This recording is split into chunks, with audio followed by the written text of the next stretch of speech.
દક્ષિણ ગુજરાતના આદિવાસી નેતાઓના એકબીજા પર પલટવાર થઈ રહ્યા છે। મંત્રી કુંવરજી હળપતિના નિવેદન બાદ ધારાસભ્ય ચૈતર વસાવાની પ્રતિક્રિયા સામે આવી છે। ત્યારે જાણો શું છે સમગ્ર મામલો। ગતરોજ માંડવીના કાર્યક્રમના નિવેદન મુદ્દે આદિજાતિ મંત્રી કુંવરજી હળપતિએ પોતાના વિડીયો બાબતે ખુલાસો કર્યો છે। વિડીયો એડિટિંગ કર્યો હોવાનો રડિયો આપ્યો છે। મંત્રી કુંવરજી હળપતિએ આદિવાસી હિટમાં એક પણ નિર્ણય ભાજપ લેવાના નથી તેમ બોલતા દેખાયા હતા। ફ્રીશિપ કાર્ડ ચાલુ છે। જે લોકો નર્સિંગ કોલેજ માત્ર ને માત્ર પ્રવેશ અપાવે, ફક્ત પરીક્ષા આપવા જવાનું એવા નર્સ ડોક્ટર નથી પેદા કરવા। ત્યારબાદ આજે વિડીયો માધ્યમથી તેઓએ ખુલાસો કર્યો છે। ભાજપે આદિવાસીના હિતમાં કામ કરનારી સરકાર છે। આદિવાસીને નુકસાન થાય એવું એક પણ કામ ભારતીય જનતા પાર્ટીની સરકાર કરવાની નથી। આજ માંડવી હાઈસ્કૂલમાં એક મારો ભારતીય જનતા પાર્ટીનો કાર્યક્રમમાં મારો વિડીયો જે મૂકવામાં આવ્યો છે એડિટિંગ કરીને, એ ખરેખર સત્યથી વેગળો છે। ભારતીય જનતા પાર્ટીની સરકાર આદિવાસીઓના હિતમાં કામ કરનારી સરકાર છે। આદિવાસીઓને નુકસાન થાય તેવું એક પણ કામ ભારતીય જનતા પાર્ટીની સરકાર કરવાની નથી। અને આજે પણ કહું છું કે હિન્દુસ્તાનના સમગ્ર રાજ્યમાં ગુજરાત એક એવું રાજ્ય છે કે જેણે સૌપ્રથમ પહેલી વખત ફ્રીશિપ કાર્ડ આદિવાસીઓના વિદ્યાર્થીઓને ડૉક્ટર બનવા માટે, એન્જિનિયર બનવા માટે, નર્સિંગ કોર્સ બનવા માટે આ યોજના ચાલુ કરવામાં આવી હતી। અને તેને કારણે લાખો યુવાનો આદિવાસીઓના કોઈ ડૉક્ટર બન્યું, કોઈ એન્જિનિયર બન્યું, કોઈ નર્સિંગનો કોર્સ કરીને નર્સ બની છે। અને આજે કહેતા આનંદ થાય છે કે આવા કોર્સો અમે કોઈ કાળે બંધ કરવાના નથી। અને ખરેખર સાચા અર્થમાં જો જોવા જઈએ તો જે ગુજરાતની ફ્રીશિપ કાર્ડ ઉપર ચાલતી જે મેનેજમેન્ટ કોટા હતા, એ લોકો સીધા જે વિદ્યાર્થીઓને મેનેજમેન્ટ કોટામાં જે એડમિશન આપ્યું છે, એ એડમિશન એવા કોટાવાળાને જે લોકો દુરુપયોગ કરતા હતા કે એડમિશન લેવા માટે આવે ત્યારે જ માત્ર એનો ઉપયોગ કરવામાં આવે અને પછી એડમિશન મળી ગયા પછી એમાં કોલેજોમાં આખું વર્ષ દરમિયાન ભણવાનું નહીં અને પરીક્ષા આપવા જવાનું, પરીક્ષા આપીને માત્ર પાસ થવાનું, એવી કોલેજોને અમે ફ્રીશિપ કાર્ડ આપવા માગતા નથી। ગુજરાતનો ખૂબ અતિ મહત્ત્વનો આ નિર્ણય છે અને એટલા માટે હું કહેવા માગું છું કે મારો જે વિડીયો છે તે એડિટિંગ કરીને મૂકવામાં આવેલો વિડીયો છે અને એ વિડીયોને હું સખત શબ્દોમાં વખોડી નાખું છું। જો કે રાજ્ય કક્ષાના મંત્રી શ્રી કુંવરજી હળપતિએ માંડવી ખાતેના જાહેર કાર્યક્રમમાં ધારાસભ્ય શ્રી ચૈતર વસાવા પર કરેલ આક્ષેપ બાદ ધારાસભ્ય ચૈતર વસાવાએ પણ પ્રતિક્રિયા આપી હતી।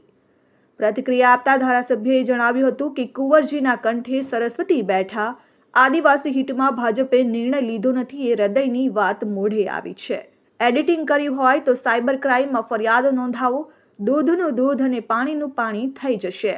રાજ્ય કક્ષાના મંત્રી કુંવરજી હળપતિ દ્વારા માંડવી ખાતેના એક જાહેર કાર્યક્રમમાં જાણે સરસ્વતીએ કંઠે બેસીને એમની જે અંદરની વાત હતી તે બહાર મૂકી છે એવું અમને લાગે છે। એમણે પોતે સ્વીકાર્યું છે આદિવાસી સમાજના હિતમાં ભાજપે ક્યારે નિર્ણય લીધો નથી અને લેશે નહીં। આ એમનું નિવેદન જ સૂચવે છે કે એમના અંદરની વાત હોટે આવી છે, હૃદયની વાત હોટે આવી ગઈ છે। ત્યારે એમણે પછી ફેરવી તોડ્યું છે કે આ એડિટિંગ કરેલું છે। તો એડિટિંગ કરી હોય તો સાયબર ક્રાઇમમાં તમે ફરિયાદ નોંધાવો, દૂધનું દૂધ અને પાણીનું પાણી થઈ જશે। એમણે બીજી વાત કીધી છે કે ચૈતર વસાવા આનંદ પટેલ વિધાનસભાના ગૃહમાં બોલતા નથી, ત્યારે એ સમગ્ર ગુજરાત જાણે છે અમે વિધાનસભામાં લોકહિતના કેવા કેવા પ્રશ્નો ઉઠાવ્યા છે। પણ સમગ્ર દેશની તમામ રાજ્યોની વિધાનસભા લાવી છે, લોકસભા, રાજ્યસભા લાવી છે। ગુજરાત સરકારને ગુજરાત મોડલનો પોલ ખુલી જાય એનો ડર સતાવે છે। એટલે ગુજરાત વિધાનસભા લાઈવ ન હોવાના કારણે અમારા અંદરના બોલેલા પ્રશ્નો હોય કે અમારા વક્તવ્ય હોય બહાર આવી શકતા નથી।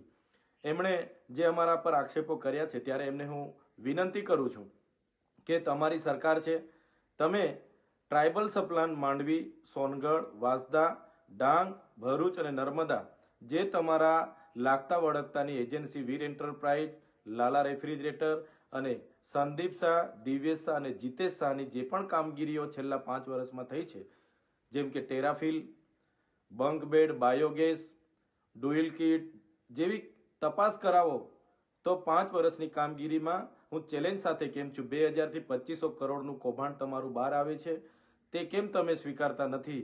જેની તપાસ કરવામાં આવે તો ચોક્કસ આ કુંવરજીભાઈ હળપતિનું પાણીનું પાણી અને દૂધનું દૂધ થઈ જાય એવું છે।